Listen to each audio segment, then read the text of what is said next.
Hi hello welcome to కొలుగురి 24/7 news channel. ఉప ముఖ్యమంత్రి ఆంధ్రప్రదేశ్కు ఉప ముఖ్యమంత్రి ఎవరు? పవన్ కళ్యాణ్. కర్ణాటకలో మొన్నటి దాకా ఉప ముఖ్యమంత్రి ఎవరు? డికే శివకుమార్. ఇలాగా ప్రతి రాష్ట్రంలో కూడా ఉప ముఖ్యమంత్రి పోస్ట్ అంటూ ఖచ్చితంగా ఉంటుంది. జగన్ హయాంలో అయితే కనుక ఉప ముఖ్యమంత్రులు ఉండేవారు. అలాగే తమిళనాడులో కూడా ఉప ముఖ్యమంత్రి పదవి. సో ఇలాగ ప్రతి రాష్ట్రంలో కూడా ఆయా రాజకీయ అవసరాలు నాయకులను సర్దేటువంటి క్రమంలోన ఉప ముఖ్యమంత్రి పోస్ట్ అంటూ ఒకటి పెట్టారు. మరి ఉప ముఖ్యమంత్రి అంటే కనుక ముఖ్యమంత్రితో సమానమైన వాళ్ళకి సమానమైన హోదా ఉంటుందంటే అలాంటిది ఏమి లేదు. రాజ్యాంగంలో ఉప ముఖ్యమంత్రి పదవి అంటూ ఏది లేదండి.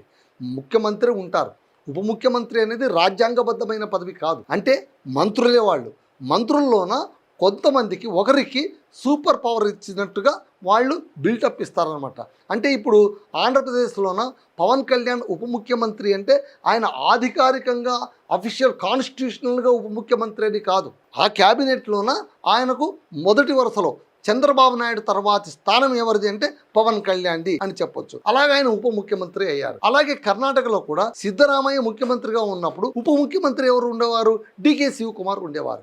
ఇలాగ ఉప ముఖ్యమంత్రి పదవి ఎవరికి ఇస్తారంటే ఆ తర్వాత ముఖ్యమంత్రి కాబోయే వాళ్ళు, రేసులో ఉన్న వాళ్ళు. అంటే తాను ముఖ్యమంత్రి కావాలి కానీ కొన్ని కారణాల వల్ల వాళ్ళని పక్కన పెట్టవలసి వస్తుంది. కాబట్టి వాళ్ళ ఈగో సాటిస్ఫై చేయడానికి వాళ్ళ అభిమానులకు, వాళ్ళ పార్టీ కార్యకర్తలకు ఇదిగో మీ నాయకుని కూడా మేము సముచిత స్థానంలో కూర్చోపెట్టాము అని చెప్పడానికి గుర్తుగా మాత్రమే ఉప ముఖ్యమంత్రి అనేటువంటి ఒక పోస్టును క్రియేట్ చేశారు. ఉప ముఖ్యమంత్రి పోస్టులు అయితే ఇలా ఉన్నాయి కానీ ఉప ప్రధాని పోస్ట్ ఉందా? మీకు అందరికీ ఆశ్చర్యం కలగొచ్చు. ప్రధాని ఉంటారు కానీ ఉప ప్రధాని ఎక్కడ ఉంటారండి? ఉప ముఖ్యమంత్రి లాగా ఉండరు కదా. అంటే ఈ తరం వాళ్లకు అసలు ఉప ప్రధాని అనేటువంటి పోస్ట్ ఉంటుందని ఎవరికీ తెలియదు, చాలా మందికి తెలియదు. ఎందుకంటే 25 ఏళ్ళు దాటిపోయింది. ఎప్పుడో 25 ఏళ్ల క్రితం ఉప ప్రధాని పోస్ట్ ఉండేది.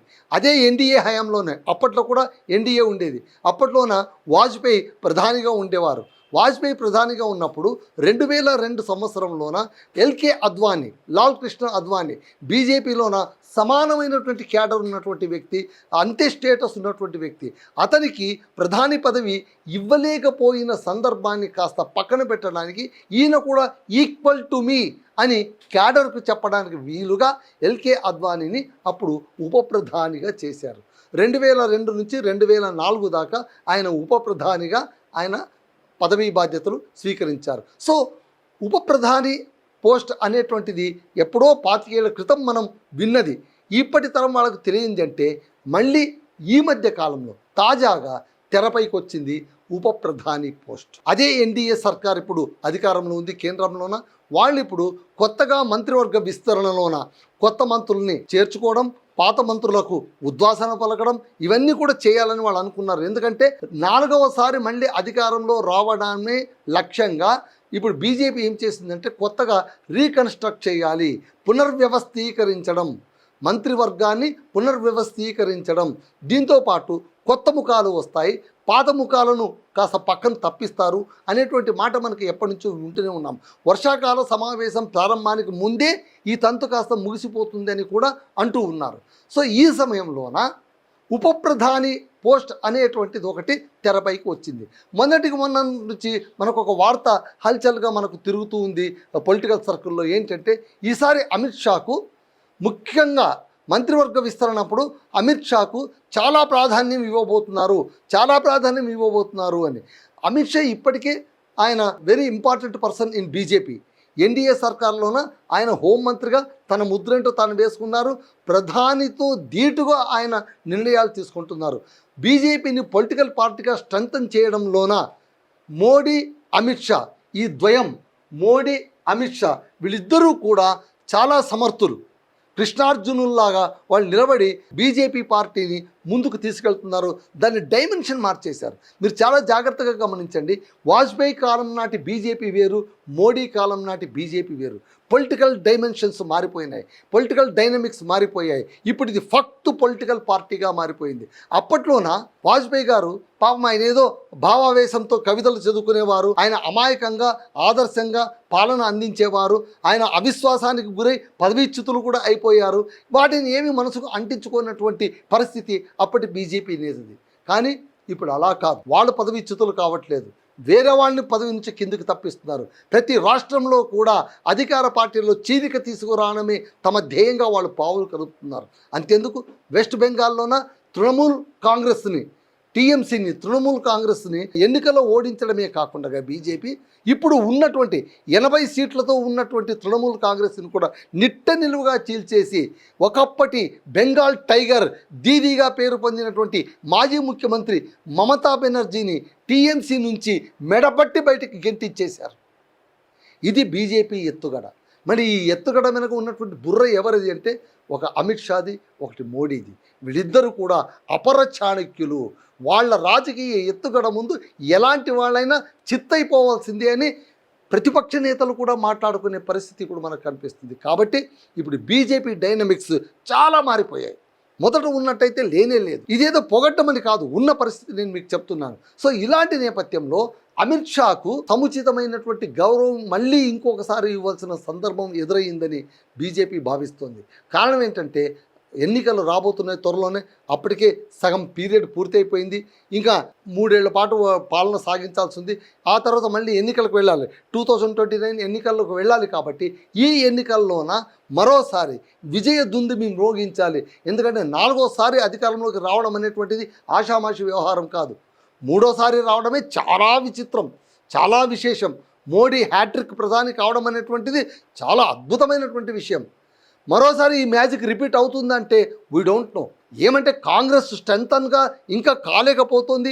రాహుల్ గాంధీ ఇంకా ప్రతిపక్ష నేతగా తన గొంతును సక్రమంగా వినిపించలేకపోతున్నారన్న విమర్శలు వినిపిస్తున్న నేపథ్యంలో అంటే ఇప్పుడు బీజేపీ అధికారంలో ఉంటుందంటే దాని స్వబలంతో కాదు, కాంగ్రెస్ బలహీనతతో. సో అలాంటి పరిస్థితులు ఎదురయ్యాయి. కాబట్టి ఇప్పుడు మరోసారి తన పాచికను వేయడానికి, తమ వ్యూహాన్ని రక్తి కట్టించడానికి ఇప్పుడు అమిత్ షాకు అత్యున్నతమైనటువంటి పదవినిచ్చి అతనికి అధికారాలు కట్టబెట్టడానికి మంత్రివర్గం అంటే కేంద్రం సిద్ధమైపోయిందా?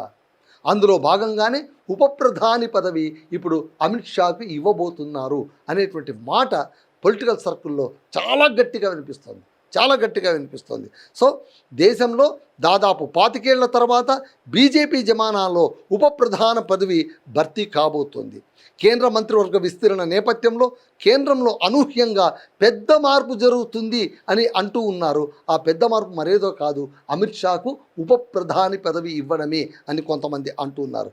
క్యాబినెట్లో నంబర్ 2 ర్యాంకులో ఉన్న అమిత్ షా ఇప్పటికీ he's in number 2. First Modi అయితే రెండవది అమిత్ షానే. వీళ్ళిద్దరూ కూడా చాలా కలిసికట్టుగా వ్యూహాలు పన్నడంలోన దిట్టలు అని పొలిటికల్ సర్కిల్లోన మంచి పేరు తెచ్చుకున్నారు వీళ్ళిద్దరు కూడా. సో అమిత్ షా ఇక మోడీ తర్వాత ప్రధాని అన్నట్టుగా. అంటే ఇప్పుడు ముఖ్యమంత్రి ఎవరవుతారు రాష్ట్రంలో అంటే ముఖ్యమంత్రి తర్వాత రేసులో ఉన్నవాళ్ళు అని సాధారణంగా అంటాం. ఇప్పుడు కర్ణాటకలో అదే అయింది కదా. సిద్ధరామయ్య ముఖ్యమంత్రిగా ఉండేవారు, ఉప ముఖ్యమంత్రిగా డీకే శివకుమార్ ఉండేవారు. ఇప్పుడు ప్రస్తుతం ఏమైపోయింది, టర్మ్ పూర్తి అయిపోయింది. ఇంకా చివరి 2 ఏళ్లలో నా వాటా కావాలి, పవర్ షేరింగ్ కావాలని పైన నుంచి పావులు కదిపి ఇప్పుడు డీకే శివకుమార్ ముఖ్యమంత్రి అయిపోయారు. సో ఉప ముఖ్యమంత్రిగా ఉన్న వాళ్ళు ఎప్పటికైనా ముఖ్యమంత్రి అయ్యే అవకాశాలు ఉన్నాయనే చాలా మంది అనుకుంటారు. అలాగే అంటే అప్పుడు కాకపోయినా సరే ఆ తర్వాత అయినా వాళ్ళు ముఖ్యమంత్రి అవుతారని. ఇప్పుడు ఏంటంటే అమిత్ షా ఇప్పుడు ఉప ప్రధాని కాబోతున్నారంటే రానున్న ఎన్నికల్లోన ప్రధాని అభ్యర్థిగా నిలబడబోతున్నారా?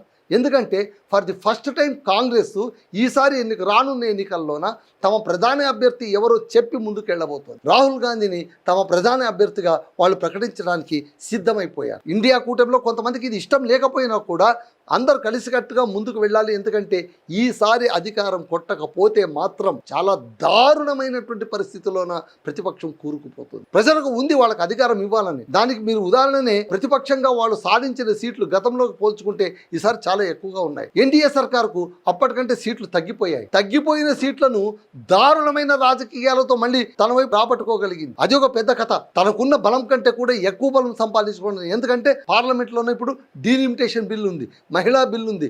ఈ బిల్లు రెండింటిని కూడా సునాయాసంగా పాస్ చేయించుకోవాలంటే అత్యధికమైనటువంటి మెజారిటీ రావాలి. మొన్న సమావేశాల్లోన కేవలం మెజారిటీ లేకపోవడం వల్ల మహిళా బిల్లు వెనకబడిపోయింది, డీలిమిటేషన్ బిల్లు వెనకబడిపోయింది. ఈ రెండింటిని మళ్ళీ ముందుకు తీసుకురావడానికి వాళ్ళు ఏం చేశారు? ఇప్పుడు తృణమూల్ కాంగ్రెస్ ఎంపీలను తమ వైపు తిప్పుకోగలిగారు. ఆ తర్వాత మహారాష్ట్రలోన శివసేనలోన ఉద్ధవ్ శివసేనలో కొంతమంది నిలువున చీల్చేసి వాళ్ళ వైపు రాకోగలిగారు. అలాగే ఇప్పుడు ఉత్తరప్రదేశ్లో కూడా అఖిలేష్ యాదవ్ సమాజ్వాదీ పార్టీలను కొంతమంది ఎంపీలను తమ వైపు తిప్పుకుంటున్నారన్న వార్తలు వినిపిస్తున్నాయి. ఇంక ఎలాగూ తమిళనాడులోన డిఎంకే కాంగ్రెస్ తనను మోసం చేసిందన్న కక్షతో డిఎంకే కూడా తన ఎంపీలను మద్దతు ఎన్డీఏకి ఇవ్వడానికి సిద్ధమైపోయిందన్న వార్తలు వినిపిస్తున్నాయి. ఇవన్నీ కనుక నిజమైతే అసలు ఇప్పుడు ఎన్డీఏ సర్కారుకు తిరిగే లేదు. బ్రహ్మాండంగా బిల్లులు పాస్ చేసుకోవచ్చు. ఆ విధంగా డీలిమిటేషను, ఆ తర్వాత మహిళా బిల్లులు రెండు కూడా సునాయాసంగా వర్షాకాల సమావేశంలో పాస్ ఆన్ కాబోతున్నాయి. మళ్ళీ వీటన్నిటి వెనుక వ్యూహం ఎవరిదంటే అమిత్ షా, మోడీ. అలాంటి అమిత్ షాకు ఇప్పుడు అత్యున్నతమైన పదవి ఇవ్వబోతున్నారు. 2014 నుంచి ఈ రోజు దాకా 12 ఏళ్ల పాటు మోడీ ప్రధానిగా ఉన్నారు. మొదటిసారిగా మోడీ ప్రభుత్వంలోన ఆ ప్లేస్ భర్తీ కాబోతోందన్న ప్రచారం కూడా ఇప్పుడు వినిపిస్తోంది. అంటే అమిత్ షా పార్టీలోనూ ప్రభుత్వంలోనూ అత్యంత బలమైన నాయకుడు. 7 ఏళ్లుగా హోంమంత్రిగా పనిచేశారు. అత్యధిక కాలం హోంమంత్రిగా పనిచేసిన రికార్డు ఆయన సొంతం. బీజేపీలో మోడీ అమిత్ షా ద్వయమే సర్వం అన్నట్టుగా ఉంది. మోడీ 3 సార్లు ప్రధానిగా చేశారు. 2029లో కూడా బీజేపీ గెలవాలని చూస్తోంది. అయితే 4వసారి బీజేపీ గెలిస్తే ఎవరు ప్రధాని కావాలి అనేది ఇప్పుడు చర్చగా మారింది. మోడీయే అంటూ ఉన్నా కూడా చాలామంది ఇంకెవరున్నారు మోడీనే అని అంటున్నారు. కానీ బీజేపీ రూల్స్ ప్రకారం అది కుదరకపోవచ్చు. కారణం ఏంటంటే ఆయన 79వ సంవత్సరానికి చేరువవుతారు. బీజేపీలోన 75 ఏళ్ళు పూర్తయిన తర్వాత వాళ్ళు అత్యున్నత పదవిలో ఉండడానికి అనర్హులు, తప్పుకోవాలని నియమం ఉంది. మోడీ గత ఏడాది సెప్టెంబర్ 17 నాటికే 75 క్రాస్ చేశారు. 2029లో మరోసారి బీజేపీ గెలిస్తే నరేంద్ర మోడీ కంటిన్యూ అవుతారా అన్న చర్చ ఇప్పుడు పొలిటికల్ సర్కిల్లో ఉంది. ప్రధాని రేసులోన ఇప్పుడు కొన్ని పేర్లు వినిపిస్తున్నాయి. అమిత్ షా పేరు ఒకటే కాదు, యూపీ సీఎం యోగి ఆదిత్యనాథ్ పేరు కూడా వినిపిస్తుంది. ఆయన చాలా ఫెరోషియస్గా ఉంటారు, అద్భుతంగా నిర్ణయాలు తీసుకుంటారు. యూపీలోన బుల్డోస్ చేసి పడేస్తున్నారు వ్యవహారాలన్నింటినీ, ప్రతిపక్షం అనేది లేకుండా చేస్తారు. కాబట్టి ఖచ్చితంగా యోగినాథ్ ఆదిత్య ఈసారి ప్రధాని అవుతారేమో. ఒక యంగ్ ప్రధాని కావాలంటే యోగినాథ్ ఆదిత్య రావాలి అనుకునే వాళ్ళు కూడా కొంతమంది ఉన్నారు. కేంద్ర మంత్రులు రాజ్నాథ్ సింగ్ పేరు వినిపిస్తోంది, నితిన్ గడ్కరీ పేరు కూడా వినిపిస్తుంది. పేర్లు వినిపిస్తున్నాయి. స్ట్రాంగ్గా వినిపిస్తున్నది మనకు అమిత్ షా అండ్ యోగినాథ్ ఆదిత్య. వీళ్ళిద్దరు పేర్లు అయితే గట్టిగా వినిపిస్తున్నాయి. ప్రస్తుతానికైతే అమిత్ షాను ఉప ప్రధాని చేస్తున్నారు. అంటే రానున్న ఎన్నికల్లోన ఇతనే గెలిస్తే ప్రధాని అవుతారేమో అని. బలమైన అంటే వీరందరికంటే కూడా ఎక్కువగా వినిపించే పేరు అమిత్ షా. బలమైన సందేశాన్ని ఇచ్చేందుకే ఉప ప్రధాని అమిత్ షా అని ప్రమోట్ చేస్తున్నారా అని చాలామంది అంటున్నారు. చూడాలి. మళ్ళీ మంత్రివర్గ విస్తరణ తర్వాత అమిత్ షాకు ఉప ప్రధాని పదవి ఇస్తే మాత్రం ఖచ్చితంగా రానున్న ఎన్నికల్లోన విజయం సాధిస్తే ప్రధాని పోస్ట్ ఆయనకు రిజర్వ్ అయిపోయినట్టే లెక్క. ఇదండి విషయం. That's all.